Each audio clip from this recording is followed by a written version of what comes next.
कभी भी मेरे समक्ष आकर ना किसी के विनाश की बात मत करो। अगर शत्रु तुम्हें परेशान कर रहे हैं तो उनका मन हट जाए, सिर्फ इतनी विनती करो।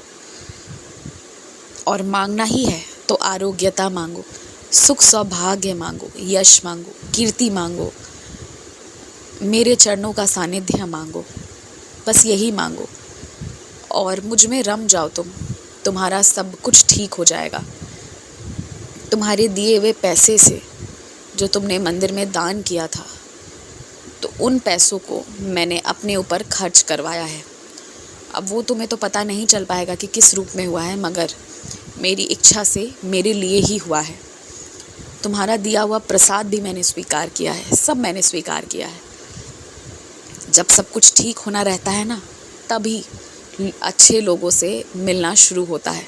और अब वही तुम्हारे साथ होना शुरू हुआ है कि अब तुम अच्छे लोगों से मिल रहे हो, क्योंकि अब सब ठीक होना है। कभी कभी कुछ चीज़ों में विलंब हो जाता है। कभी कभी शादी देर से होती है, कभी नौकरी देर से लगती है, कभी बच्चे देर से होते हैं, कभी सब कुछ होते हुए भी कुछ खटास उत्पन्न हो जाती है। वो ठीक होने में समय लगता है। तो इस दौर को ना रो रो कर नहीं गुजारना है तुम्हें, मेरी भक्ति में गुजारना। ये मान लो कि वो मेरी भक्ति करने का दौर है, फिर तो तुम जो चाह रहे हो वो प्रसाद तुम्हें मिलेगा ही। जो पुरुष तुम्हें धोखा दे रहा है, तुम्हारे होते हुए किसी और को वो स्थान दे रहा है जो कदापि स्वीकारनीय नहीं है, उस व्यक्ति को ना तुम ये मान लो मेरे क्रोध का सामना करना पड़ेगा।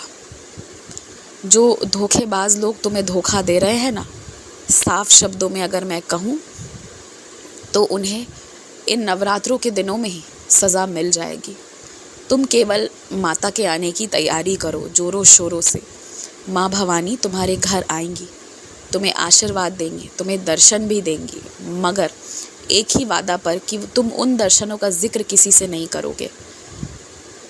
कुछ चीज़ें हैं जिनकी जिक्र नहीं होनी चाहिए।